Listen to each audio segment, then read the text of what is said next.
출애굽기 14장 15절에서 21절입니다. 교독하시겠습니다.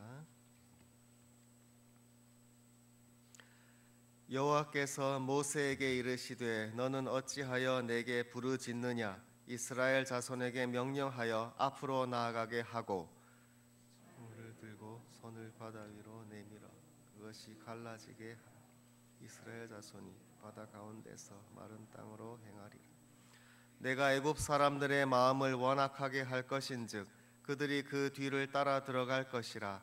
내가 바로와 그의 모든 군대와 그의 병거와 마병으로 말미암아 영광을 얻으리니 내가 바로와 그의 병거와 마병으로 말미암아 영광을 얻을 때에 애굽 사람들이 여호와인 줄 알리라 하시더니 이스라엘 진 앞에 가던 하나님의 사자가 그들의 뒤로 옮겨가매 구름 기둥도 앞에서 그 뒤로 옮겨 애굽 진과 이스라엘 진 사이에 이르러 서니 이는 구름과 흑암이 있고 이쪽에는 밤이 밝음으로 밤새도록 저쪽이 이쪽에 가까이 못하였더라.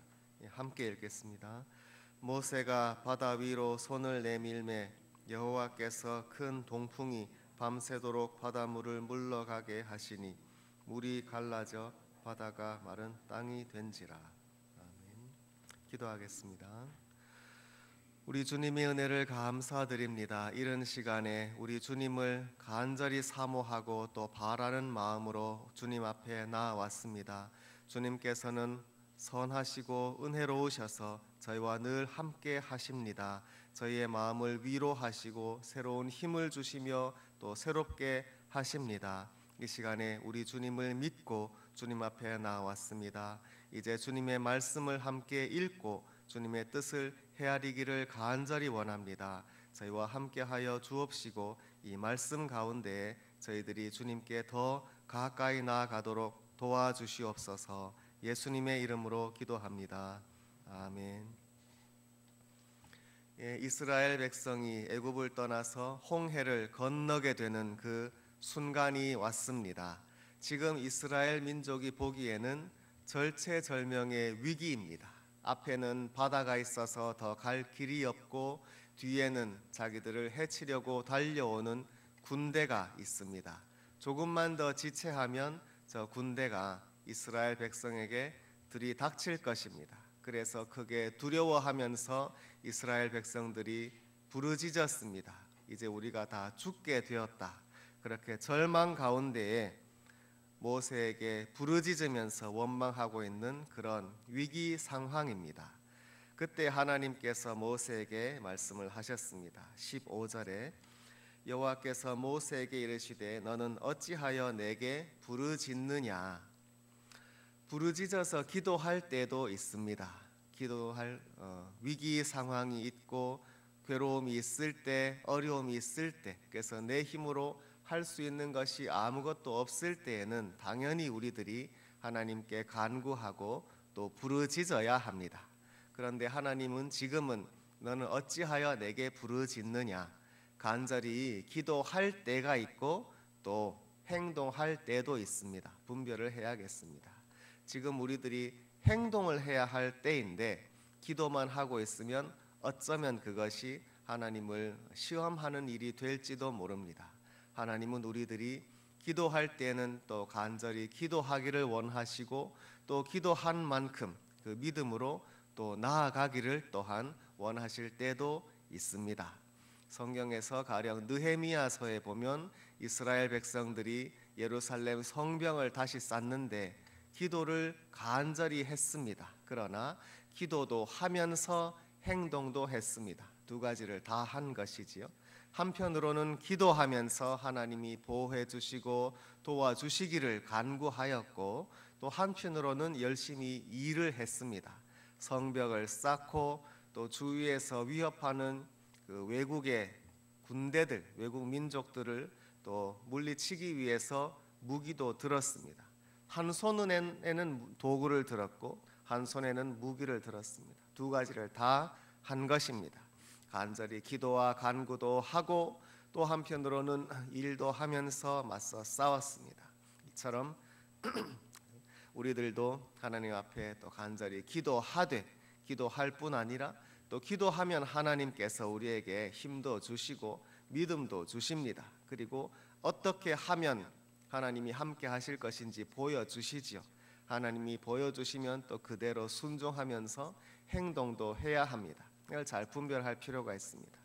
믿음이 없으면 가만히 있어야 할 때 막 행동하고 또 막 행동 해야 할 때 뭐 또 딴 거 하고 그럽니다. 그것이 아니라 믿음이 있는 사람들은 또 행동도 하고 또 기도도 하고 두 가지 다 필요하다 하는 생각을 하게 됩니다.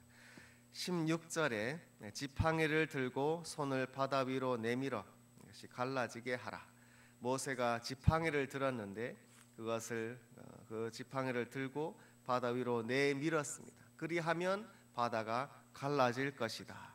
그런데 그 지팡이 자체의 능력이 있는 것은 아니지요. 지팡이를 가지고 이렇게 갖다 대면 거기에서부터 무슨 힘이 나와서 바다가 갈라지는 것이 아닙니다. 지팡이로부터 바로 바다로 힘이 가는 것이 아니라 하나님께서 하시는 것이죠. 주님께서 그 능력으로 바다를 갈라지게 하실 것입니다.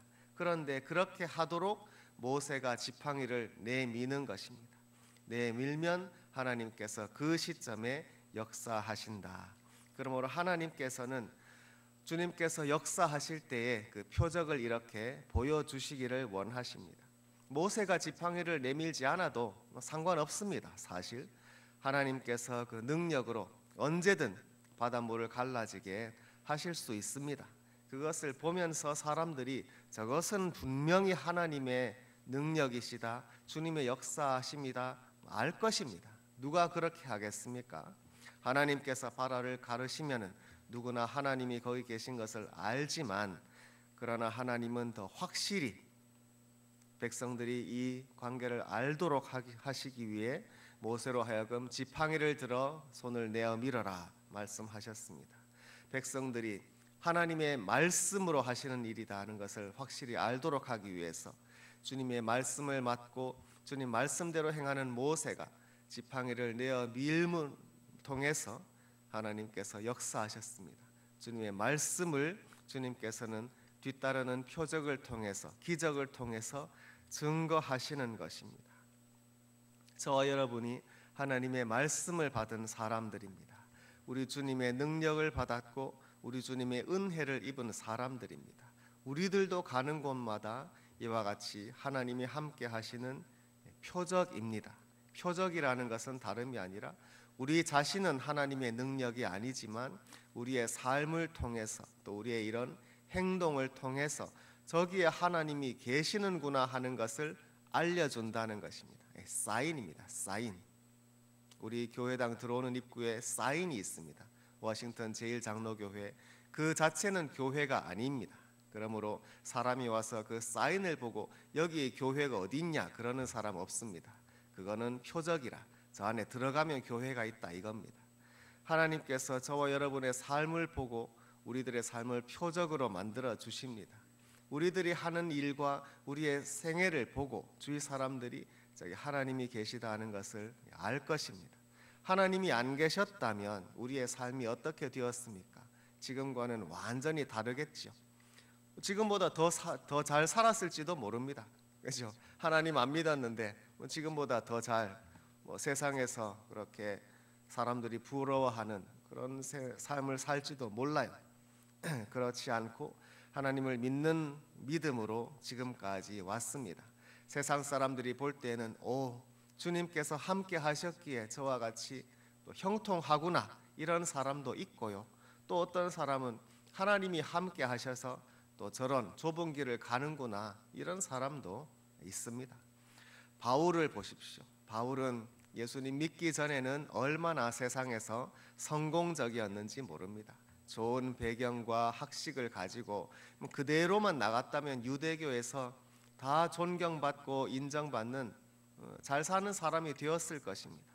그런데 예수님을 믿고 하나님의 말씀이 그 속에 깊이 심겨졌습니다. 그때부터 그동안에 자기가 살던 길을 다 버렸습니다. 편한 길을 다 버리고 좁은 길로 갔습니다. 예수님 이름 전한다고 하면서 온 세상을 다니면서 감옥에도 갇히고 매도 맞았습니다. 결혼도 안 했습니다. 세상에 누가 이 세상에서 감옥에 가고 매 맞는 것을 좋아할 사람이 누가 있겠습니까?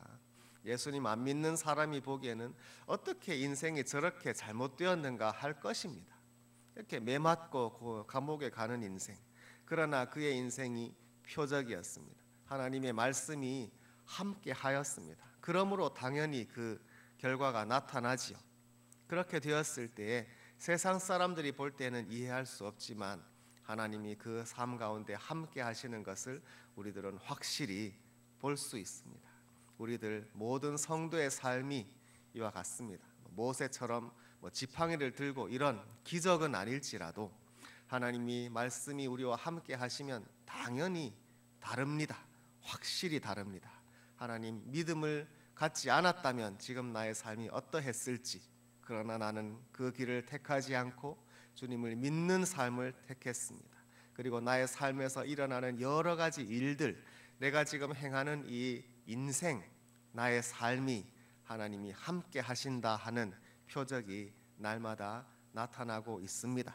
우리가 그것을 믿고 하나님이 나의 삶 가운데 역사하시는 것을 계속해서 더 드러내도록 주님께 드려지기를 바랍니다. 17절에 하나님 말씀하십니다. 내가 애굽 사람들의 마음을 완악하게 할 것인즉 그 뒤로 따라 들어갈 것이라. 애굽 사람들이 바다로 들어올 것을 다 아십니다. 내가 바로와 그의 모든 군대와 병거와 마병으로 말미암아 영광을 얻으리니 그랬습니다. 18절에도 말씀하십니다. 바로와 그의 병거와 마병으로 말미암아 영광을 얻으실 것입니다. 하나님이 이 세상에서 영광을 받으십니다. 믿는 성도들을 통해서는 그들이 드리는 예배와 찬양과 또 우리들이 하나님께 드리는 이 모든 영광, 또 송축하는 것, 그리고 주님께 삶을 드리는 것으로 인해서 하나님은 영광을 받으십니다. 우리들이 하나님께 드리는 영광을 주님은 매우 기뻐하시지요. 우리가 그것을 또 확실히 믿습니다. 주님께 예배드리고 기도드리고 늘 주님과 함께하는 삶으로 주님은 영광을 받으십니다. 그런데 세상에 안 믿는 사람을 통해서도 영광 받으십니다. 특별히 세상에 병거와 마병, 병거는 전차 아닙니까? 전차 앞에서 말이 끌고 뒤에 그 운전석이 있지요. 운전석에서 병사가 들고 채찍질을 하면 열심히 달려가는 이 병거가 얼마나 빠르고 강한지 모릅니다. 또 마병, 말을 타고서 달려가면 그것을 누가 막겠습니까? 이런 병거와 마병으로 유명한 이 바로의 군대, 그러나 하나님을 떠나고 하나님을 대적해서 주의 백성의 원수가 되는 이와 같은 군대는 자기들이 힘으로 일어났다고 하는 그 교만함 때문에 하나님께서 무너뜨리십니다. 이 세상의 권세를 하나님은 없이 하심으로 영광 받으십니다. 하나님을 대적하고 주님의 원수가 된 이 세상 군대, 이 세상 나라는 하나님께서 심판하심을 통해 하나님이 영광을 받으십니다. 그래서 세상 사람들이 하나님이 과연 살아계시다, 하나님께 대적했더니 이와 같이 심판이 임했다는 것을 세상 사람들의 입술로 고백함으로 우리 하나님은 영광을 받으십니다. 그로 말미암아 영광을 얻을 때야 애굽 사람들이 나를 여호와인 줄 알리라. 여기서 안다는 것은 지식이 아니죠. 이전에도 바로가 여호와의 이름은 지식으로는 알았습니다. 그러나 그들의 체험을 통해서 그들이 실제로 하나님의 역사와 능력을 경험하고 심판받음으로 분명히 알게 되었습니다. 이스라엘의 하나님은 여호와시다. 그의 백성에게는 한없이 자비로우신 언약의 하나님 여호와. 그러나 하나님을 대적하고 하나님의 백성을 핍박했던 애굽과 이 이방 나라에게는 심판하시는 두려우신 여호와 하나님을 알게 될 것입니다. 이것을 통해서 영광 받으십니다. 19절에 이스라엘 진 앞에 가던, 여기서 진이라는 말은 군대입니다. 군대. 이스라엘의 군대. 이스라엘이 이제 앞으로 하나님의 또 전쟁을 나갈 군대이기도 하지만 군대라는 말은 단지 나가서 싸운다 그런 의미도 분명히 있지만 군대는 얼마나 조직이 중요한지 모릅니다. 그래서 맨 가장 높은 장군으로부터 가장 낮은 병사 한 명 한 명에 이르기까지 한 사람도 가벼이 여기지 않습니다. 한 명이라도 잃어버리면 큰일 나는 게 군대입니다. 그러므로 단 한 사람도 자기 자리에 있고 자기 의무를 다할 수 있도록 잘 짜여져야 합니다. 모든 군대는 그래서 조직이 중요합니다. 그래서 사령관은 또 부하에게 명령을 내리고 또 각각 부하는 또 자기가 또 명령을 내리는 그 분대가 있습니다. 그러면 또 맨 밑에 소대까지 자기가 어디에 소속되어 있는지 확실하게 아는 게 군대입니다. 아무리 작고 약한 사람이라도 너는 어디에 있느냐, 누가 너의 책임자냐, 그러면 압니다. 나를 당장 책임질 나의 바로 위에 있는 상관이 누군지, 그리고 그 사람이 하는 말을 나는 들으면 됩니다. 그게 군대예요. 그러므로 우리 교회가 하나님의 군대라는 말을 하지 않습니까? Church militant, 전투하는 교회라는 말이 있습니다. 뭐 나가서 싸운다 그런 의미도 있지만 교회는 한 사람 한 사람이 다 소중한 교회이고 내가 어디서 뭘 해야 되는지 그리고 누가 그 사람을 직접 책임지고 있는지 그게 분명해야 합니다. 그렇지 않고 누가 뭐 하는지 다 복음을 위해서 하는 건 알겠는데 니는 니 거 하고 나는 내 거 하고 이런 식으로 막 각자 놀아가면 안 됩니다. 지금은 우리 한국 교회가 그렇게 되어 있습니다. 아무도 다 책임지는 사람이 없습니다. 이것은 사실 큰 일이고 우리가 개혁해야 할 일입니다. 본래 하나님께서 계획하시는 하나님의 군대 이스라엘 백성도 그렇고 원래 초대 교회도 그렇습니다. 그것은 각자 알아서 하는 게 아니라 정말 하나님께서 주시는 엄격한 질서 가운데에 각 사람이 내가 무엇을 해야 하는지를 잘 알고 모든 사람이 잘 돌봄, 케어를 잘 받는 그런 것이 교회입니다. 그게 하나님 그리스도의 몸입니다. 몸이 다 부분이 소중한 것처럼 그런 의미로 이스라엘도 군대다. 이스라엘 진 앞에 가던 하나님의 사자라 그랬습니다. 그 앞에 하나님의 사자 천사가 가고 있었는데 이제는 뒤로 옮겨갔습니다. 그동안은 앞에서 인도하였는데 이제는 뒤로 옮겨가서 보호하십니다. 애국 군대가 가까이 오지 않도록 앞에서 인도해 주시고 또 뒤에서 보호해 주시는 우리 하나님의 능력을 보게 됩니다. 그리 했더니 구름 기둥도 그 앞에서 그 뒤로 옮겨 20절에 애굽 진과 이스라엘 진, 이스라엘 군대입니다. 군대 사이에 이르렀습니다. 구름 기둥이 애굽과 이스라엘 사이를 딱 막았습니다. 저쪽에는 구름과 흑암이 있고 이쪽에는 밤이 밝음으로 똑같은 밤인데 구름 기둥을 사이로 하나님 백성에게는 빛이 있었고 또 애굽 사람에게는 구름과 흑암이 있었습니다. 그 광경을 한번 상상해 보면 참으로 장관이지 않습니까? 수백만의 군대가 각각 있는데 구름 기둥이 사이를 딱 가로막고 있고 한쪽에는 빛이 비추고 있습니다. 하나님의 백성들은 그 빛 아래에서 두려워하지 않습니다. 그런데 또 반대쪽에는 어두움이에요. 캄캄해요.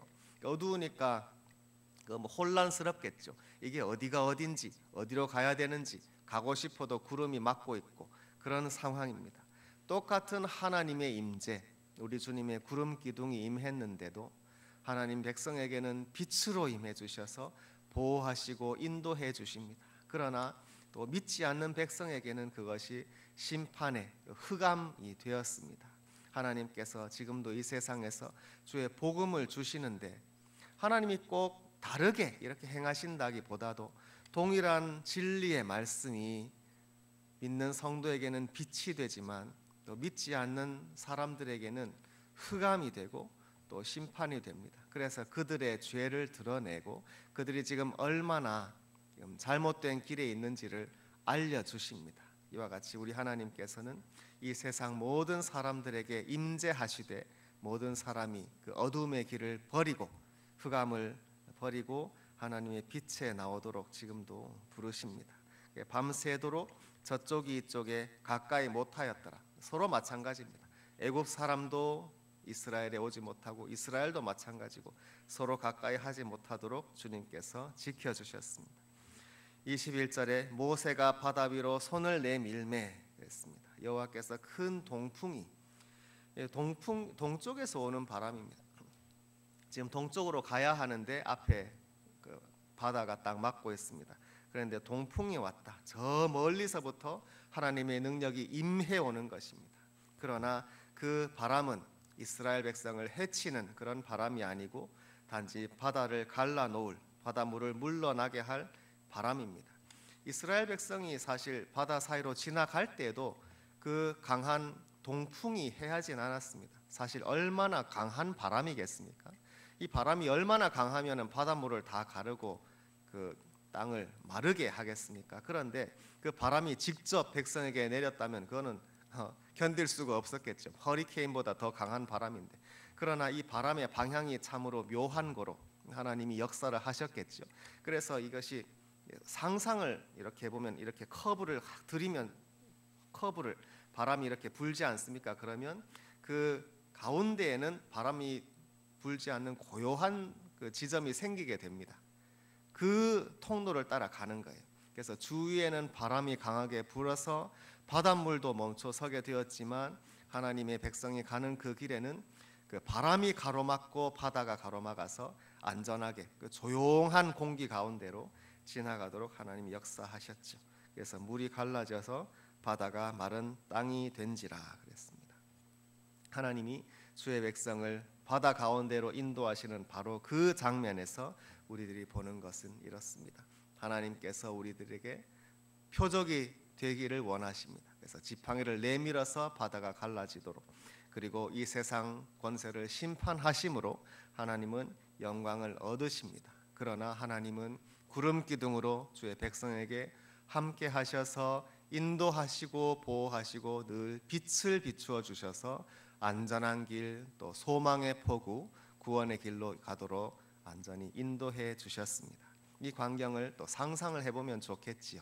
이 아침에 우리들이 함께 기도하면서 주님의 구원을, 또 주님의 보호하심과 인도하심을 깊이 또 체험하는 귀한 시간이 되기를 바랍니다. 함께 기도하겠습니다.